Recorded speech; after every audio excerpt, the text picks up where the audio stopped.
জয়নগরের সভা থেকে অভিষেক বন্দ্যোপাধ্যায় অহংকার বাংলায় মাটিতে এসে বাংলাকে চমকাচ্ছে, উল্টো করে ঝোলানোর হুমকি দিচ্ছে। সংসদ থাকলে 4 তারিখ বাংলায় থাকবেন, বেলা 12টার পর কথা হবে।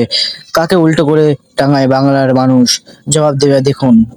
যারা আমাদেরকে এসে ধমকাচ্ছে, বাংলার মাটিতে এসে বাঙালিকে চমকাচ্ছে, উল্টা করকে লটকা দেগা, আমি বলবো যে সৎ সাহস থাকলে 4 তারিখ বাংলায় থাকবেন, বেলা 12টার পর কথা হবে, দেখা হবে। কে কাকে উল্টো করে টাঙায় বাংলার মানুষ দেখিয়ে দেবে। 4 তারিখ বাংলার মানুষ জবাব দেবে। ফিরে উল্টে করে ঝুলিয়ে সিধে পড়ার দাওয়াত অমিত শাহের।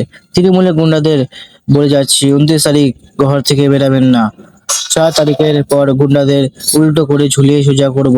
নিউ ব্যারাকপুরের সভা থেকে এভাবে অহংকার কেন্দ্রীয় স্বরাষ্ট্রমন্ত্রীর।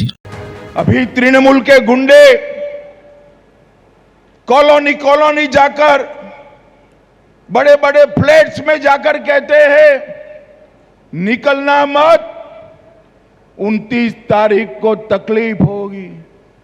मैं आज टीएमसी के गुंडों को कहकर जाता हूं, 29 तारीख को निकलना मत, वरना गुंडों को तकलीफ आए।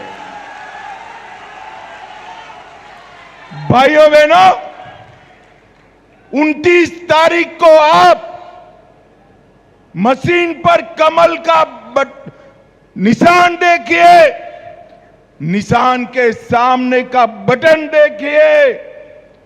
4 तारीख के बाद गुंडों को उल्टा लटका कर सीधा करने का काम भारतीय जनता पार्टी। ভিডিওটি ভালো লাগলে চ্যানেলটাকে সাবস্ক্রাইব করুন এবং লাইকটা করুন।